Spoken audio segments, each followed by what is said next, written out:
Le premier week-end du tournoi RBS 6 Nations 2015 s'achève donc à Paris avec la rencontre entre la France et l'Écosse qui dispute son premier match dans cette compétition sous la direction de Vern Cotter. L'an dernier, la France n'avait battu l'Écosse à Murrayfield que de 2 points. Cotter donc a effectué quelques changements par rapport à l'équipe qui avait battu le Tonga en novembre. Mark Bennett débute en 13 pour ses débuts dans cette compétition, associé à son partenaire de Glasgow, Finn Russell. L'autre changement concerne Ian Murray, titularisé en première ligne. Après quelques saisons décevantes dans le tournoi, les supporters français ont l'espoir de vivre une bonne campagne 2015 avec en ligne de mire la Coupe du Monde en fin d'année. Philippe Saint-André accueille avec plaisir le retour de son capitaine Thierry Dussautoir qui avait manqué tout le tournoi l'année dernière sur blessure. Rory Cocotte et Camille Lopez forment la charnière.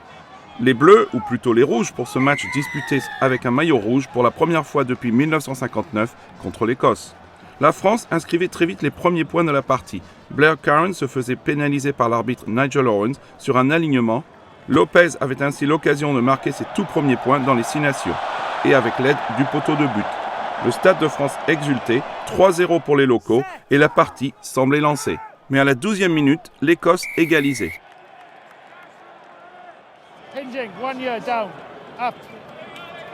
L'arbitre sanctionnant la mêlée française pour une mauvaise entrée en mêlée. Greg Laidlaw, qui évolue maintenant sous les couleurs de Gloucester, ne manquait pas cette tentative. Score de parité, 3-3 et une bonne entame pour l'Écosse. Les Français repassaient toutefois devant quelques minutes plus tard, encore une fois grâce à la botte de Lopez sur pénalité, 6-3.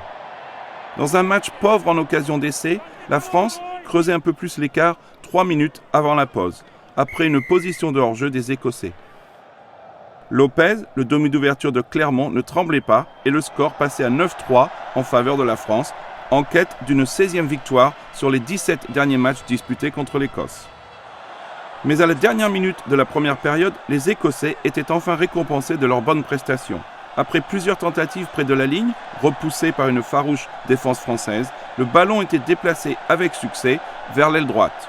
Un essai qui doit beaucoup à Glasgow avec l'implication de Finn Russell, Mark Bennett et Ian Murray avant que le remplaçant Dougie Fife ne franchisse la ligne pour marquer son premier essai international.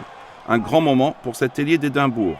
Et des points cruciaux pour les hommes de Vern Cotter à la recherche de leur première victoire à Paris depuis 1999. Laidlaw manquait de réussite sur la transformation qui était renvoyée par le poteau de but. La pause était sifflée alors que la France menait par la plus petite des marges, 9-8. 9 minutes après la pause, la France héritait d'une nouvelle pénalité pour ajouter 3 points. L'arbitre sanctionnant Fife pour avoir lancé volontairement le ballon au loin. Un manque de discipline que va exploiter la France par l'intermédiaire de Lopez qui engrange sa 4e réussite en 4 tentatives. Le score passe à 12-8 en faveur des hommes de Saint-André qui dominaient mais sans marquer l'essai de la délivrance. Au milieu de la 2e période, les molles français causaient toutes sortes de soucis à la défense écossaise. Et alors que les locaux étaient tout près de marquer, le numéro 8 adverse, John Beattie, intervenait et l'arbitre Nigel Owens, qui avait vu l'infraction, lui infligeait un carton jaune. 10 minutes au frigo.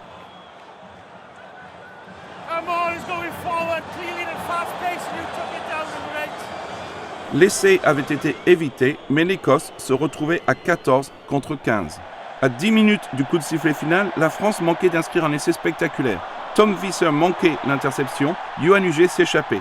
Il cassait le plaquage de Hogg et semblait se diriger vers la ligne avant que Bennett ne sauve la patrie au dernier moment. Bel effort défensif du centre écossais, auteur par ailleurs d'une très bonne performance. Mais à 2 minutes de la fin du match, la France obtenait une pénalité en face des poteaux, l'arbitre sanctionnant les Écossais pour n'avoir pas libéré le ballon au sol. Lopez était à la hauteur de la tâche et la France confortait son avance 15-8. C'en était trop pour des Écossais qui, malgré leur belle résistance, s'inclinaient encore une fois de très peu. Le Stade de France pouvait fêter la victoire et la France continuait sa tradition de ne jamais s'incliner à domicile lors du match inaugural des 6 nations. Mais son entraîneur, Philippe Saint-André, sait bien que son équipe va devoir progresser et mieux jouer si elle a l'intention de remporter le titre. Les Français se déplacent à Dublin la semaine prochaine et l'Écosse accueillera le Pays de Galles à Murrayfield. Score final au Stade de France, France 15, Écosse 8.